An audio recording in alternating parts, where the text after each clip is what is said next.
Vamos orar a Deus. Deus possa continuar falando no nosso coração e usar poderosamente o falar.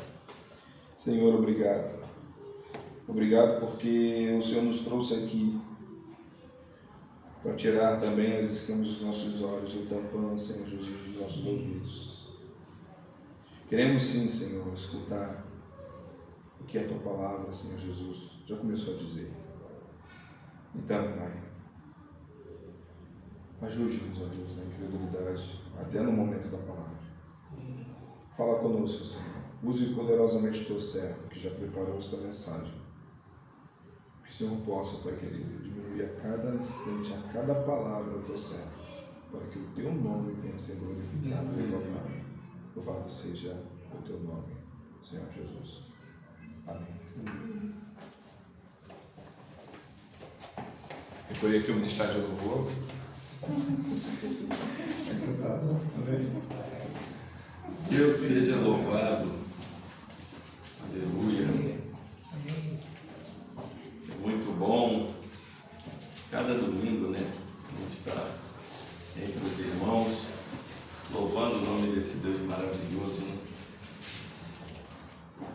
E tudo que Ele tem feito tem sido realmente algo que nos alegra muito, porque a gente vê o avançar desse mundo, né, indo para o caminho do desespero eterno, e nós temos uma segurança, uma esperança que essas pessoas de fora não têm, que é o verdadeiro Evangelho de Jesus Cristo.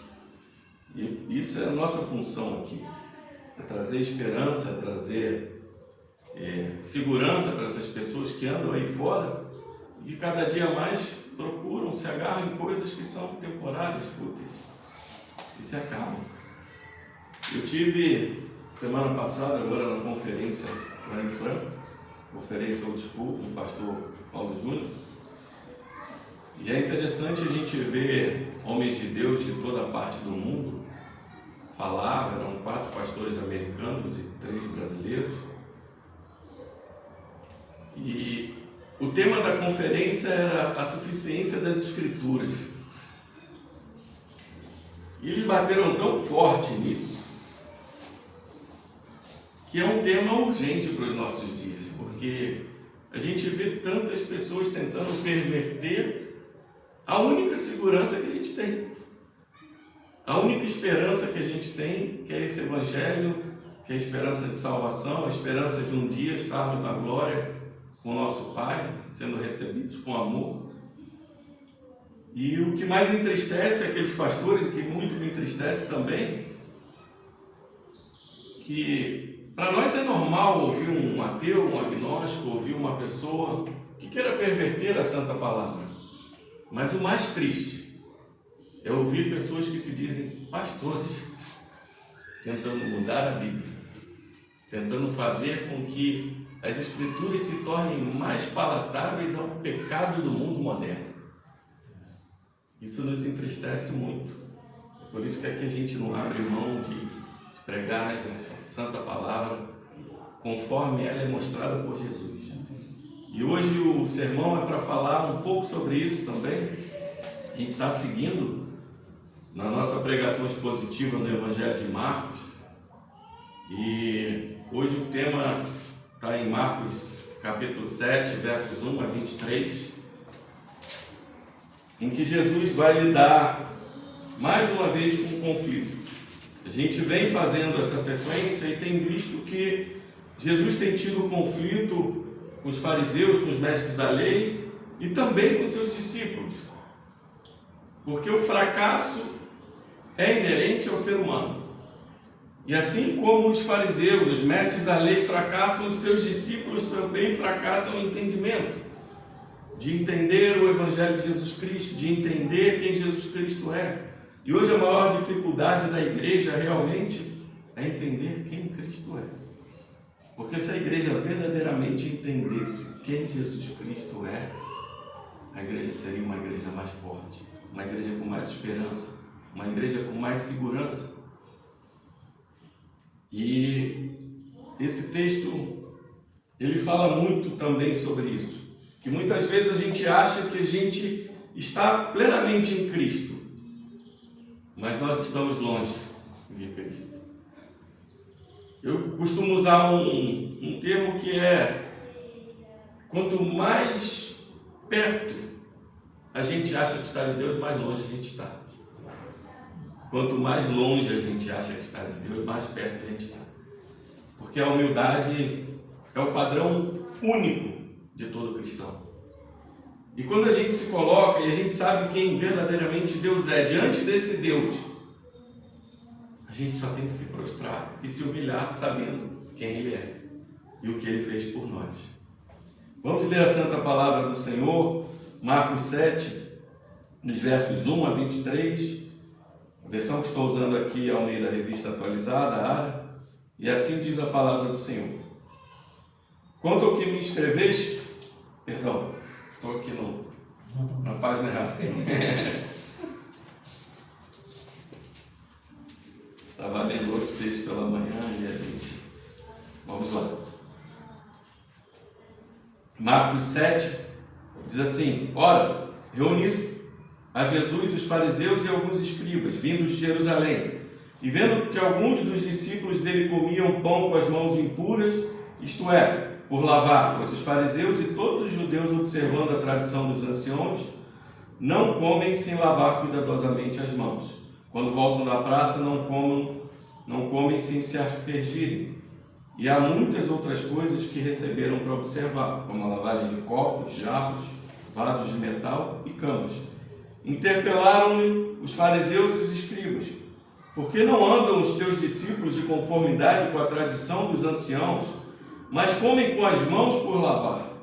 Respondeu-lhes: bem profetizou Isaías a respeito de vós, hipócritas, como está escrito: este povo honra-me com os lábios, mas o seu coração está longe de mim. E em vão me adoram, ensinando doutrinas que são preceitos de homens. Negligenciando o mandamento de Deus, guardais a tradição dos homens. E disse-lhes ainda: jeitosamente rejeitais o preceito de Deus, para guardardes a vossa própria tradição. Pois Moisés disse: honra teu pai e a tua mãe. Quem maldisser a seu pai e a sua mãe seja punido de morte. Vós, porém, dizeis: se o homem disser a seu pai ou a sua mãe, aquilo que poderias aproveitar de mim é corbã, isto é, oferta para o Senhor, então o dispensais de fazer qualquer coisa em favor de seu pai ou de sua mãe, invalidando a palavra de Deus pela vossa própria tradição, que vós mesmos transmitiste, e fazeis muitas outras coisas semelhantes. Convocando ele de novo a multidão, disse-lhes: ouvi-me todos e entendei. Nada há fora do homem que, entrando nele, o possa contaminar, mas o que sai do homem é o que contamina. Se alguém tem ouvidos para ouvir, ouça. Quando entrou em casa, deixando a multidão, os seus discípulos o interrogaram acerca da parábola. Então lhes disse: assim vós também não entendeis, não compreendeis que tudo que de fora entra no homem não o pode contaminar? Não, porque não lhe entra no coração, mas no ventre, e sai para lugar escuso. E assim considerou ele puros todos os alimentos, e dizia: o que sai do homem, isso é o que contamina, porque de dentro do coração dos homens é que procedem os maus desígnios, a prostituição, os furtos, os homicídios, os adultérios, a avareza, as malícias, o dolo, a lascívia, a inveja, a blasfêmia, a soberba, a loucura. Ora, todos esses males vêm de dentro e contaminam o homem. Aleluia. Deus seja louvado. Como eu falei, o tema do fracasso, ele é inerente ao que está acontecendo tanto com os mestres da lei, os fariseus, quanto também com os discípulos. A todo momento os discípulos falham em compreender quem é Jesus. Quando ele faz a multiplicação dos pães, eles não compreendem quem é Jesus. E quando eles vão para o barco, que eles tentam navegar ali para Betsaida e acabam descendo, parando a mais ou menos 8 quilômetros abaixo ali, sudoeste, naquela cidade que eles chegam e já tem que trabalhar novamente após uma tempestade ali de cerca de 8, 9 horas. Aqueles homens estão demonstrando justamente que eles não compreendem, porque mesmo quando Jesus anda sobre o mar, chega perto deles, e eles sabendo que só Deus poderia andar sobre o mar, ainda assim eles ficam perplexos. E Jesus diz que eles estavam ainda com o coração endurecido. Por mais que andem com o Mestre, por mais que andem com aquele Deus verdadeiro, eles ainda permanecem. E logo após, volta-se o Evangelho de Marcos para mostrar que não só aqueles homens que andam perto, mas aqueles que também estão longe, não conseguem compreender quem Jesus é. E esse fracasso da dureza dos discípulos também se liga que é o fracasso dos fariseus em entender não só quem Jesus é, mas o que a palavra verdadeiramente diz. E essa é a missão dos pastores hoje em dia. Essa é a missão dos líderes hoje em dia. É fazer com que compreendam quem Jesus é. É fazer com que compreendam verdadeiramente o que a palavra quer dizer, para que esses homens perversos aí de fora não mudem a santa palavra, não mudem a intenção da lei, não mudem realmente a essência desse evangelho. E aqui nós temos uma narrativa um pouco complexa. Primeiro Jesus apresenta ali Marcos apresenta esse desafio e a explicação, e vem duas acusações contra Jesus, e Jesus esclarece tanto as multidões quanto os seus discípulos. E o principal tema dessa pregação é justamente isso: Jesus está tentando recuperar a verdadeira intenção da lei. E hoje é nossa função também recuperar a verdadeira intenção da palavra, porque muitas vezes nós vemos igrejas pregando um outro evangelho, igrejas verdadeiramente se adaptando aos pecados do mundo, se adaptando à vontade do mundo, para agradar mais pessoas. E Jesus também já sofria isso no seu tempo. Jesus já sofria isso com os mestres da lei, já sofria isso com os fariseus, sofria isso também com a questão de outras seitas judaicas, porque muitas vezes o homem traz a sua própria tradição e acaba anulando a lei. E nós vamos ver que Marcos já começa explicando por que Marcos explica aqui que era comum eles lavarem as mãos. Esse evangelho de Marcos, como a gente já falou em outras vezes, ele é descrito provavelmente ali para o povo de Roma, e muitos não conheciam a tradição judaica, e Marcos começa a explicar realmente que eles precisavam lavar não só as mãos, mas muitas vezes tinham que se aspergir ou até mesmo se imergir para tomar um banho e se purificar. Nós tínhamos ali os pecados que eram pecados primariamente assim de primeiro grau, que eram mais quando você sujava, por exemplo, as mãos, alguma coisa, você tinha que só lavar as mãos. Mas existiam também os pecados ali, as contaminações de segundo grau, as impurezas de segundo grau, que ali precisavam de um banho, precisavam se aspergir de uma coisa maior. E quando ele fala a esse povo de Roma, muitos que eram gentios romanos, ele explica. E é interessante que esses homens que vêm de Jerusalém, a maior oposição de Jesus vem realmente de Jerusalém. De tempos em tempos nós vamos notar nesse evangelho que os líderes de Jerusalém, os mestres da lei, os fariseus, vinham para ver o que Jesus estava pregando, porque a fama de Jesus ia aumentando e aumentando e aumentando, e esses homens se preocupando: o que esse homem está pregando? Será que ele é um falso mestre, como a gente lê em Deuteronômio 13, versículos 13 e 14, que fica ensinando coisas falsas para que essas pessoas possam andar? E esses homens vinham, e toda vez que vinham eles confrontavam Jesus, e o confronto aqui começa justamente com isso. Eles interpelam Jesus e diz assim: por que não andam os teus discípulos de conformidade com a tradição dos anciãos, mas comem com as mãos por lavar? E Jesus é bem categórico na sua resposta. Jesus notando não só a intenção daqueles homens. Quando Jesus diz para eles, hipócritas, Jesus usa aqui uma palavra, quando é colocada na Bíblia aqui, essa palavra hipócrita aqui, a palavra que foi usada originalmente no grego é uma palavra que era usada no teatro, para aquelas pessoas que fingiam, como se fosse um colocar de máscaras e fingir no palco ser alguém que não é. Então, Jesus confronta eles dizendo, vocês falam da lei, mas vocês não entendem a intenção da lei. Vocês acabam por anular. E ele usa esse texto de Isaías, porque Isaías, no século 8 a.C., ele já tinha esse mesmo problema. Ele tinha esse problema de que os homens faziam da tradição algo muito mais importante que a verdadeira interpretação da lei. E assim, Jesus respondeu, bem profetizou Isaías a respeito de vós, hipócritas. Como está escrito, este povo honra-me com os lábios, mas o seu coração está longe de mim. Em vão me adoram, ensinando doutrinas que são preceitos de homens, negligenciando o mandamento de Deus, guardais a tradição dos homens.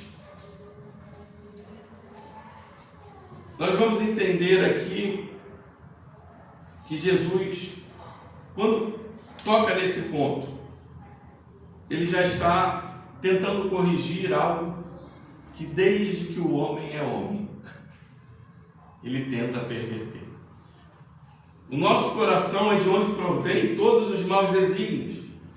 E o pior desígnio que tem no nosso coração é não aceitar a palavra de Deus, porque nós temos um orgulho, nós temos algo inerente a nós que já vem desde lá do Éden, essa semente de Adão, do orgulho, que bate nos nossos corações, fazem muitas vezes com que a gente não aceite a palavra de Deus da forma que ela deve ser entendida, da forma que ela deve ser obedecida. E os homens vêm, ao longo desses milênios, sempre pervertendo a palavra de Deus. E aqui nesse caso especial, Jesus sabia que esses homens estavam pervertendo a palavra de Deus porque não existia nada na Torá, no Antigo Testamento, que falasse que eles tinham que lavar as mãos antes de comer.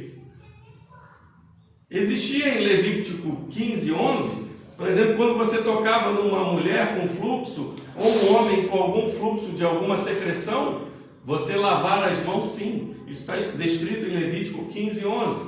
Mas não existia, no antes de comer, você lavar as mãos. Existia também, como a gente vai ver em Êxodo 30, como a gente vai ver também em Deuteronômio, que os sacerdotes tinham que se lavar.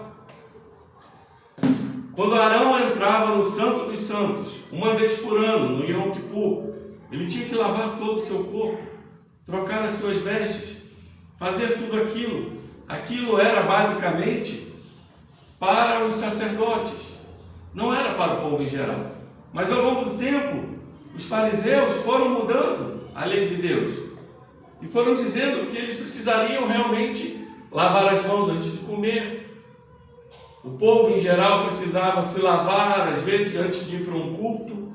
O povo começava a ter que fazer coisas que não estavam escritas na lei de Deus. E é isso que Jesus toca nesse ponto. Vocês falam da lei de Deus, mas isso não está na lei de Deus.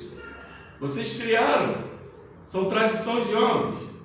E logo em seguida, Jesus vai tocar num ponto que o nosso Deus ele é tão maravilhoso que ele conhece todos os corações. E ele sabia que muitos daqueles homens, para pegar o que era deles e não converter para os seus pais em desespero de vida, em necessidade, que muitas vezes precisavam deles, esses homens determinavam que aquela coisa era sagrada. Corban quer dizer consagrado ao Senhor, sagrado ao Senhor.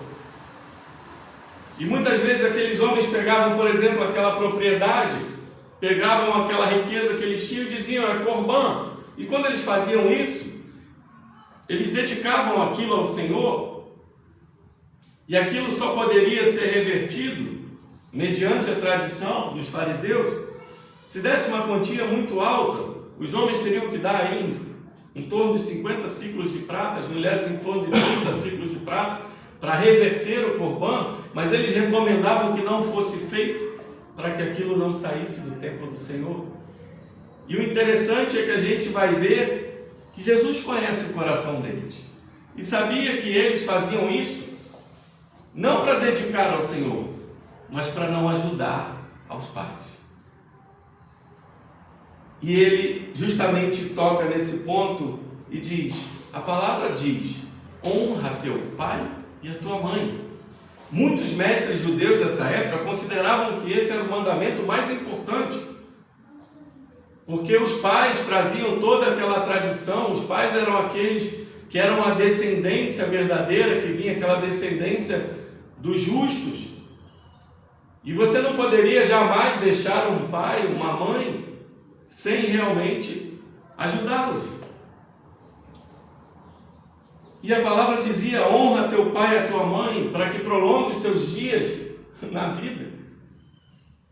E um pouco mais à frente, isso está em Êxodo 20, 12, mas um pouco mais à frente, em Êxodo 21, 17, vai dizer, quem maldisser a seu pai e sua mãe seja punido de morte. Tamanha a seriedade dessa lei. E esses homens já estavam pervertendo aquilo no sentido de que eles precisavam consagrar algo ao Senhor para não ter que gastar com seus pais no final da vida, para não ter que abrir mão dos seus bens, de sua fortuna. Onde estava o coração desses homens? E a palavra continua dizendo, Jesus explica, então os dispensais de fazer qualquer coisa em favor de seu pai e de sua mãe, invalidando a palavra de Deus pela vossa própria tradição, que vós mesmos transmitis, e fazeis muitas outras coisas semelhantes. Às vezes a gente não dá atenção a alguns verbos, mas esse verbo fazer aqui é no sentido de uma coisa que eles faziam constantemente. Eles pervertiam a lei de Deus pela tradição deles constantemente, para que, se pudesse, seguir o que eles queriam seguir, e não verdadeiramente a lei na sua intenção original. E o que Jesus rebate aqui, o que hoje nós queremos numa igreja séria, é rebater a verdadeira intenção da lei, é mostrar que a lei de Deus ela não pode ser mudada. E Jesus tinha apreço por essa lei mais do que tudo, porque em Mateus 8 ele vai dizer que não se pode mudar nem um tio dessa lei, até que tudo se cumpra. O Apocalipse também fala a mesma coisa. Tanto amor que ele tinha isso, e ele vê os homens começar a perverter a lei de Deus. E Jesus, em sua misericórdia, em sua graça maravilhosa, convoca a multidão e diz, ouvi-me todos entendem. E o interessante é que essa passagem me faz lembrar Paulo falando que a fé vem pelo ouvir. E Jesus a todo momento chama o seu povo, ouve. Quanto mais vocês ouvirem, mais vocês terão fé, mais vocês entenderão quem eu sou, mais vocês entenderão a lei. E ele diz, não há nada fora do homem que entrando nele o possa contaminar, mas o que sai do homem é o que contamina. E aí você entra num paradoxo na sua cabeça que você fala assim, se Jesus é o autor da lei, como ele contraria, dizendo que as coisas que estão na lei, dizendo que são impuras, imundas, ele agora diz que essas coisas não contaminam o homem. Mais para frente a gente vai entender o que Cristo quer dizer aqui. Não entenda, porque Jesus diz em Mateus 5,17 que ele não veio para revogar a lei, mas para cumpri-la. O que ele está dizendo é, eu não vim para mudar um tio dessa lei, eu vim para cumpri-la. E esse versículo é importante estar na nossa cabeça para a gente entender o que Jesus está falando aqui. Porque quando ele diz assim, eu não vou tirar um tio dessa lei, eu vou cumprir toda ela. E ele aqui fala sobre os alimentos que não contaminam. mas o que sai do homem que verdadeiramente contamina. Se alguém tem ouvidos para ouvir, ouça. E ele logo deixa a multidão e entra na casa. E é interessante que a todo momento que Jesus quer ter um momento mais íntimo, de comunhão com aqueles que estão perto, ele entra na casa. No Evangelho de Marcos a gente vai ver que muitas vezes ele se separa e entra na casa. Geralmente era na casa de Pedro, em Cafarnaum, e ele volta, e ele volta, e ele volta, e ele sempre conversa à parte com seus discípulos e aqueles que estavam sempre ao seu redor, ouvindo e buscando a verdadeira fé. E quando ele entra na casa, os seus discípulos o interrogam acerca da parábola. Você vai lembrar aqui que eu falei que os discípulos já tinham visto Jesus acalmar uma tempestade. Eles já tinham visto Jesus curar uma pessoa enferma com fluxo de sangue, ressuscitar a filha de Jairo, libertar um endemoniado. E esses homens andar sobre o mar, e esses homens continuam sem entender. E quando ele fala mais uma vez aqui, eles falam: vocês não entendem. E Jesus é um pouco duro com eles e diz assim: assim vós também não entendeis, não compreendeis de tudo que de fora entra no homem não pode contaminar, porque não entra no coração, mas no ventre, e sai para lugar escuso.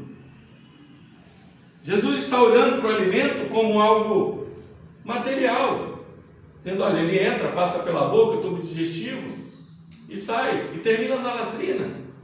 E isso não chega no coração do homem. E uma coisa que eu não falei aqui anteriormente, mas esse conflito se torna mais importante porque Jesus, como eu falei aqui, ele tem contato com o cadáver, ele tem contato com o endemoniado, ele tem contato com a mulher com fluxo de sangue, ele tem contato com o leproso. Você imagina na cabeça desses líderes de Jerusalém dizendo assim: esse homem tem que se lavar todo, e quem está com ele tem que se lavar todo. E eles perguntam: vocês não vão lavar as mãos antes de comer? Mas na cabeça deles aquilo não fazia o menor sentido. Mas não faz sentido muitas vezes, para aqueles homens não fazia, muitas vezes não faz sentido para nós, porque nós verdadeiramente, muitas vezes achamos que estamos perto de Deus, mas estamos longe, porque nós não entendemos quem Cristo é, o que Cristo fez por nós. E essa é a missão desse evangelho lindo.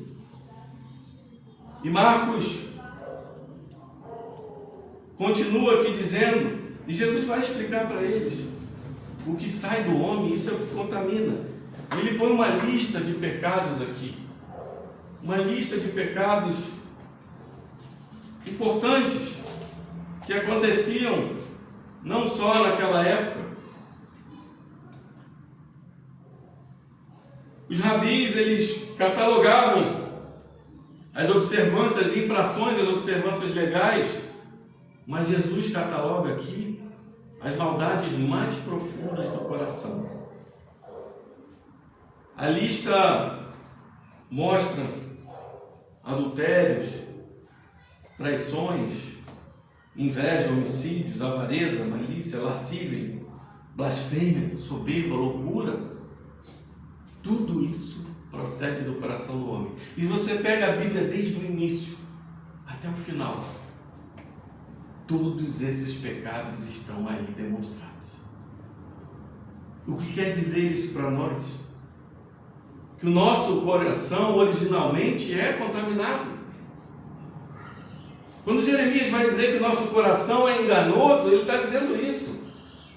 Do nosso coração procedem as coisas ruins. E eu quero ler com vocês um texto, que eu vou um pouquinho mais profundo agora. E esse texto, ele está em Zacarias 3. Olha o que diz o texto. Deus me mostrou o sumo sacerdote Josué, o qual estava diante do anjo do Senhor, e Satanás estava à mão direita dele para se lhe opor. Mas o Senhor disse a Satanás: o Senhor te repreende, ó Satanás. Sim, o Senhor que escolheu Jerusalém te repreende. Não é este um tição tirado do fogo? Ora, Josué, traçado de vestes sujas, estava diante do anjo. Tomou este a palavra e disse aos que estavam diante dele: tirai-lhe as vestes sujas. A Josué disse: eis que tenho feito que passe de ti a tua iniquidade, e te vestirei de finos trajes. E disse eu: põe-lhe um turbante limpo sobre a cabeça. Puseram-lhe sobre a cabeça um turbante limpo e vestiram com trajes próprios, e o anjo do Senhor estava ali. Entenda esse texto. Zacarias tem uma visão do sacerdote Josué dentro do templo, que era o sumo sacerdote, que era aquele homem que uma vez por ano entrava no Santo dos Santos, no dia do Yom Kippur, que era o dia do perdão, e aquele homem tinha uma rotina que era se lavar. Quando você tinha ali aquelas 3 regiões ali do templo, né? O pátio, a região interna e o Santo dos Santos, só onde entrava, mas o Santo dos Santos tinha um véu um pouco mais claro, que dava para ver um pouco onde o sacerdote se trocava. Toda vez que ele entrava no lugar santíssimo, ele voltava para aquele lugar onde ele tinha que se trocar. As pessoas que estavam ali, que confiavam nele para perdoar os pecados de toda a população, ficavam vendo, não viam nitidamente ele se trocando, mas sabiam que eles estavam se trocando pela sombra. Viam aquele homem tirar aquela veste, se lavar todo, colocar uma nova veste de traje limpo puro. Isso era feito 3 vezes. Primeiro ele entrava, se lavava pelos seus pecados. Depois novamente ele trocava a roupa, uma roupa de linho puro, se banhava todo, trocava aquela roupa e entrava pelos pecados dos sacerdotes. Uma terceira vez ele vinha, pegava aquela roupa, se banhava, pegava aquela roupa e entrava pelos pecados do povo. 3 vezes. E aquele povo ficava assistindo aquela troca, dizendo: vamos ver se ele está fazendo tudo direitinho. Agora você imagina a cabeça de Zacarias falando assim: mas como? O sumo sacerdote está sempre limpo, está sempre se lavando para entrar. E o anjo do Senhor mostra a roupa de Josué cheia de excremento. O que ele estava dizendo, e aqui ele profetiza dizendo: vai chegar um dia que essas vestes estarão limpas, porque hoje elas estão sujas. Por mais que você ache que você está limpo, fazendo esses sacrifícios, as suas vestes estão cheias de fezes, cheias de excrementos, sujas diante de mim. E assim é o nosso coração diante de Deus. Muitas vezes a gente acha que está limpo, muitas vezes a gente acha que o nosso coração está puro, mas nós vivemos cheios de impurezas, porque o nosso coração ainda tem aquela semente de Adão, aquela semente de Adão que só vai passar na glória. Agostinho dizia: existia um tempo de Adão e Eva que era assim: posso pecar ou posso não pecar. Depois ele disse: agora nós vivemos um tempo que diz assim: não posso mais não pecar, porque eu peco sempre. E haverá um tempo que eu não poderei mais pecar. E esse tempo será o tempo de glória. Mas ele diz para nós que nós pecamos todos os dias. E essa é uma verdade. E essa sujeira está no nosso coração. Para terminar, agora nós vamos entender o que Jesus quer falar. Entender o que Jesus quer falar aos nossos corações com essas aplicações que ele fez não só aos mestres da lei e fariseus, mas aos seus discípulos, àqueles que estavam ao seu redor também. O conflito de Jesus com esses homens não diminuía e só vai aumentar até a cruz. E às vezes para nós fica difícil entender essa questão da purificação dos alimentos. Muitas vezes a gente não entende, fala um exagero. E algumas pessoas vão dizer assim: isso era no Antigo Testamento, que existia um Deus moralista, que existia um Deus irado contra o santo pecado, mas hoje nós temos um Deus de amor, que não tem mais essa ira santa contra o pecado. e se torna verdadeiramente um marcião, que perverte realmente quem Jesus é. Porque o Deus do Antigo Testamento é o Deus do Novo Testamento. E o Salmo vai dizer que Deus odeia o pecado. E aqui realmente, o que servia esses alimentos impuros? Primeiro eram as questões sanitárias. Quando aquele povo estava andando no deserto, não posso comer camarão. Mas por que eu não posso comer camarão? Porque o camarão, na verdade, você não tinha como conservar. Eles peregrinavam, era muito sol, não tinha geladeira. E aquilo poderia estragar, e poderia matar aquele povo de Deus mais rápido. Por que aqueles homens não poderiam comer porco, mas poderiam comer um cabrito? O cabrito, ele só come o matinho. O porco, ele come lixo. E o lixo traz doenças. E aquilo poderia trazer doenças para o povo de Deus. Aquelas leis existiam, eram leis cerimoniais, mas também eram leis para provar para esse povo, eram leis para algo se tornar visíveis, porque nós somos seres visíveis, nós somos seres que precisamos olhar para algo para crer. E quando Jesus coloca essas leis de purificação de alimentos, ele está dizendo assim, isso é só para mostrar para vocês que vocês são impuros.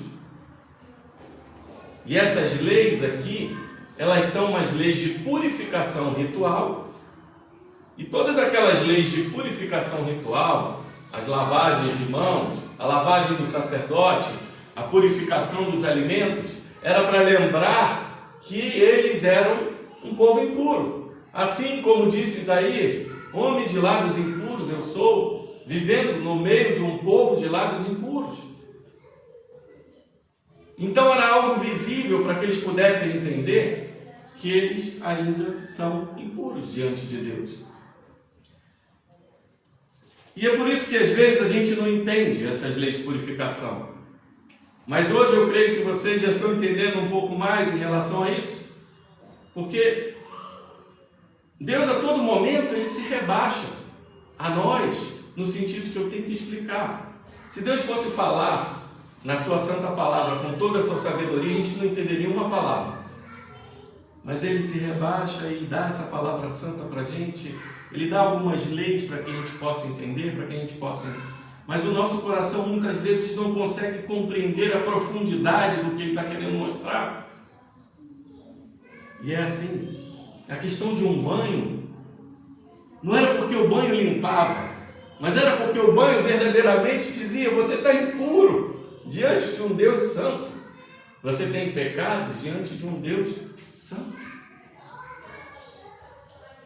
É interessante que, por mais que o mundo ande hoje de uma forma dizendo, nós não conseguimos pensar em algo de um Deus agora que possa nos repreender. Muitas vezes nós estamos abrindo as guardas para o pecado. Estamos nos adaptando com coisas que são moralmente perversas.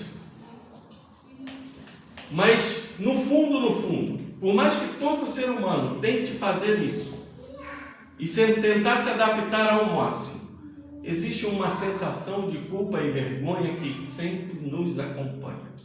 Existe uma sensação de querer mostrar para as pessoas que nós temos que ser aprováveis que sempre nos acompanha. E de onde vem isso?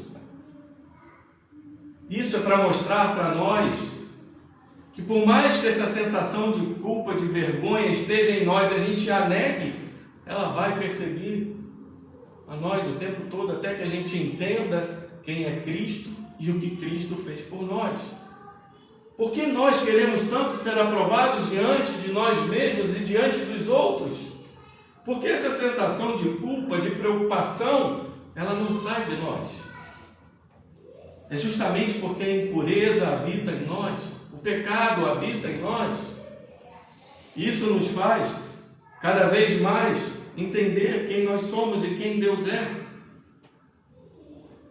Timothy Keller vai falar sobre um livro de um autor chamado Franz Kafka, que ele explora esse problema no livro chamado Julgamento. No começo da história, Joseph K. ele leva uma vida normal, mas de repente ele é preso e levado para a cadeia. Ninguém diz o que ele havia feito errado, ele fica, por que foi preso? Do que me acusa? Não lhe diz nada. Ele é levado de uma cela para outra, então de uma audiência para outra, depois volta para outra cela e ninguém lhe explica nada. Todos são rudes com eles, implacáveis, insensíveis. Ele diz, vocês têm que falar com o meu supervisor, só sigo ordens. E ele continua a ser levado de uma audiência a outra, de uma cela a outra, e ninguém nunca lhe diz o que aconteceu de errado. Joseph K. começa a refletir sobre a sua própria vida. Talvez tenha sido por isso. Será que fui preso por isso? De fato eu fiz isso, mas não parece ter sido algo tão mal. Até que chega um momento que um guarda esfaqueia ele, mata ele, ele morre sem saber o porquê. E esse autor ele passa muito perto da verdade, porque no nosso íntimo nós achamos que nós não somos dignos de ser aceitos e que temos que provar a nós mesmos e aos outros que nós temos valor. E o que esse autor quis dizer para nós é que nós somos seres sem importância. E a todo momento a gente está tentando provar o nosso valor. E aquele homem, no íntimo dele, por mais que ele não tivesse feito nada, ele ficava assim, acho que foi isso, acho que foi aquilo, acho que foi aquele pecado, acho que foi aquilo. É justamente conosco. Essa sensação ela não sai. Porque muitas vezes nós queremos aprovação, e a sensação de aprovação, de culpa, de vergonha, ela permeia o nosso ser a todo tempo. E a gente tenta, cada dia mais, limpar de fora para dentro. Por que eu digo limpar de fora para dentro?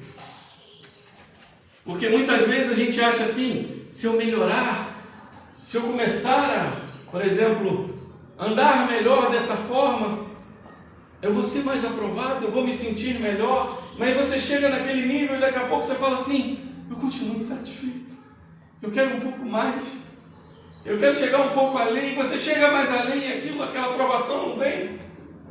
Por que isso acontece conosco? Porque a gente está de dentro para fora. Existem algumas coisas que podem acontecer. Por exemplo, a religião.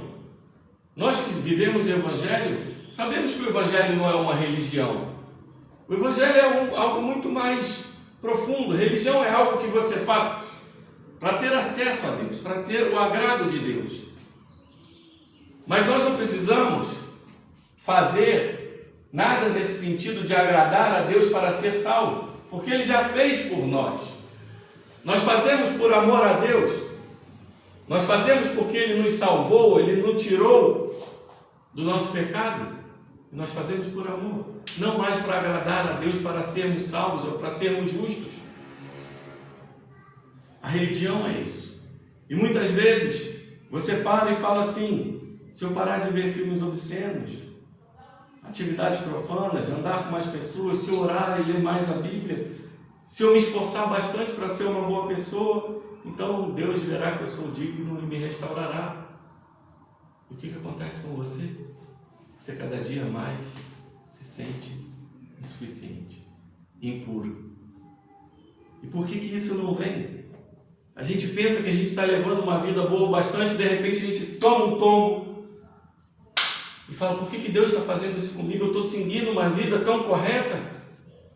Porque você está tentando limpar de fora para dentro. A mesma coisa acontece com a política. Marcos gosta muito de história. A Segunda Guerra foi algo que decepcionou tanto os socialistas, os comunistas, como os capitalistas. Porque eles achavam que a guerra viria para mostrar, olha, a gente precisa se unir, a gente precisa seguir o melhor caminho, a gente precisa andar nesse caminho. E o que aconteceu? Quem vai ler um pouco de história sabe que os próprios soldados russos, quando entravam para libertar os judeus da Alemanha, eles muitas vezes entravam nas casas e estupravam as mulheres, roubavam as coisas das casas, faziam algo extremo. E muitas vezes, do outro lado também, muitas maldades eram feitas. E esses homens achavam que depois da guerra tudo ia ficar um mar de rosas. E cada vez mais o homem se afunda no seu pecado. Recentemente nós vemos, quem acompanha os jornais, essa questão do Rio Grande do Sul. Muitas pessoas entravam às vezes num banheiro para estuprar mulheres ou crianças. Esse é o coração do ser humano. E se a gente se prende na religião, se a gente se prende na política, e se a gente se prende, por exemplo, na cultura, por que nós queremos sempre adorar uma celebridade, adorar um cantor evangélico, adorar um pastor que prega bem? Porque nós queremos ser iguais a eles.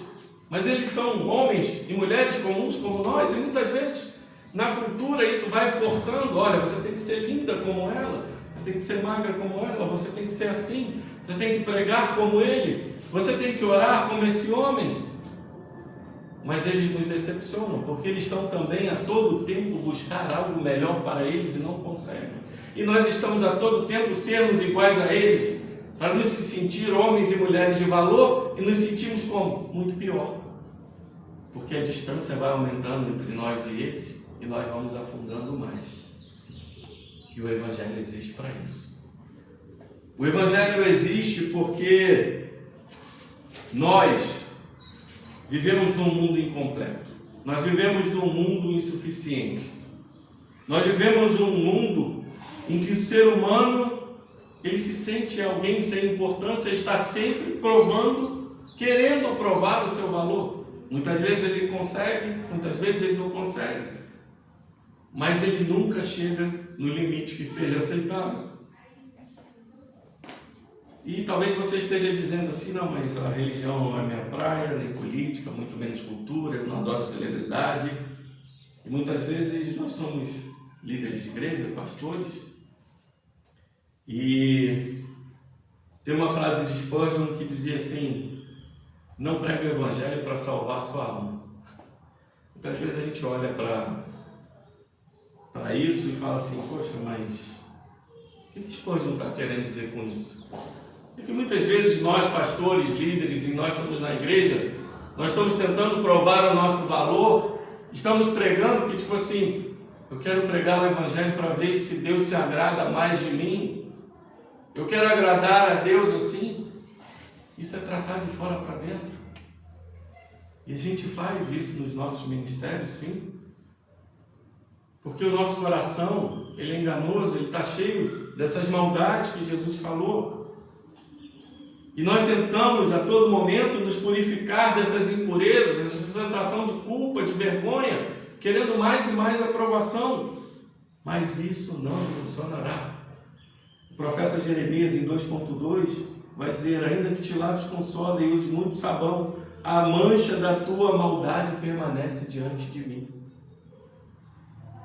Limpar de fora para dentro não trata esse problema do coração humano.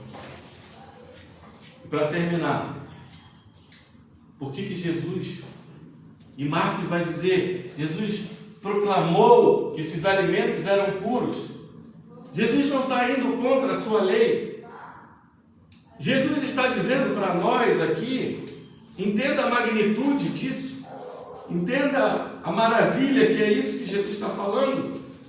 Ele está dizendo, o mesmo Deus que acalmou a tempestade, que libertou o endemoniado, que curou o leproso, que parou aquele fluxo de sangue, que ressuscitou a filha de Jairo, ressuscitou Lázaro, esse mesmo Deus está diante de vocês. E eu proclamo os alimentos puros, porque eu sou o Deus que proclama o que é impuro e proclama o que é puro. E quando Jesus está falando, as leis da purificação, elas fazem parte da palavra de Deus. E como eu falei do paradoxo, como é que Jesus não nega isso? Ah, meus irmãos, porque hoje, irmãos e irmãs, quem está em Cristo está purificado. Amém. Quem está em Cristo,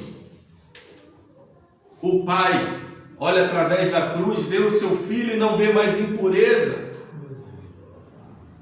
Porque um alimento não mais nos contamina.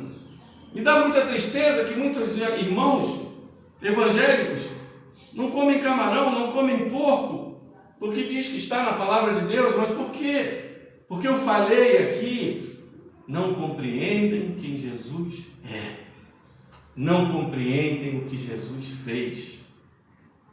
Ele purificou a nossa alma, assim como ele falou para Zacarias que um dia ele purificaria as vestes, e as vestes sacerdotais estariam limpas, porque o sumo sacerdote que nós temos hoje tem vestes limpas, não há pecado, e não há pecado em nós, quando ele olha para nós, porque apesar do pecado habitar em nós, o nosso coração ser enganoso, ser mau, ter maus desígnios, ele é purificado. Um alimento não pode mais nos contaminar, e o que nos contamina é o que vem de dentro, da essência do homem natural, da essência de Adão, que vem desde lá do pecado do jardim do Éden, que brota de dentro de nós, a inveja, a lascívia, a podridão, tudo aquilo, os maus desígnios. E isso nos leva a crer o quê? Muitas vezes os judeus não conseguem entender por que não há mais sacrifícios, por que não há mais templo, porque o verdadeiro templo hoje é só a igreja santa e sem mácula e pura, a igreja invisível, que por mais que a gente não consiga ver com os nossos olhos quem são os santos, Cristo vê sem mácula. O Pai olha para ela e diz assim: ela está purificada, ela é justificada, ela é glorificada diante de mim. É o famoso já e ainda não. Já somos, mas ainda não. Porque Cristo vê à frente. Cristo sempre olha à frente. E Ele nos purificou, não só dos nossos pecados, mas purificou os alimentos, assim como Ele pega em Atos 10 com Pedro e Cornélio, que Pedro vê aquele lençol descendo com vários animais. E Jesus, o anjo do Senhor, fala para ele assim: coma deles. Não posso, que eles são impuros. Pedro, o que eu purifico não é mais impuro. E Pedro entende, e um servo de Cornélio aparece, volta, ele vai à casa de Cornélio, Cornélio conta, e Pedro diz: agora eu entendi, que era para eu também estar no meio dos gentios, e era também para eu estar aqui. E assim é a purificação de Cristo. A gente nunca se consegue livrar do pecado, mas depois de tantos sacrifícios, tantos sumos sacerdotes, tantos homens tentando se purificar, tantas leis de purificação ritual. Eu falei aqui do sacerdote Josué, mas aparece tempos depois um novo Josué.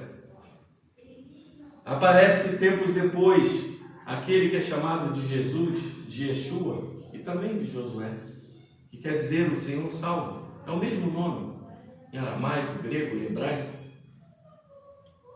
E nesse próprio dia da expiação, em que aqueles homens se preparavam como sumo sacerdote, se preparavam no dia anterior, ele ficava num lugar isolado, ele não tinha contato com ninguém para se contaminar, ele passava a noite lendo a Bíblia e orando, para chegar no dia dos Santos, do Yom Kippur, e ele entrar o mais puro possível.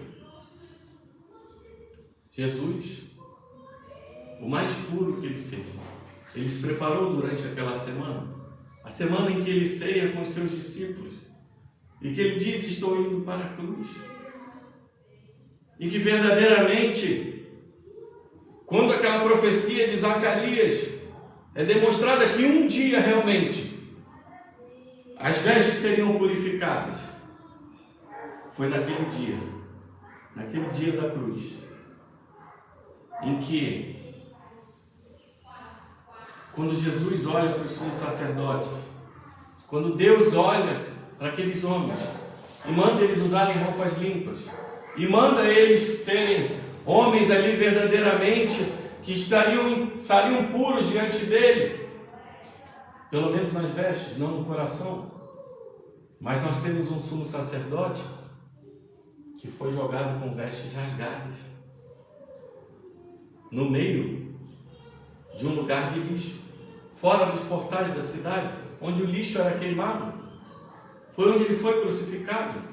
Não colocaram ele num lugar puro, com vestes puras, mas colocaram ele num lugar de lixo, com vestes imundas. E todo o nosso pecado, tudo aquilo que foi purificado, estava nele, estava naquela cruz.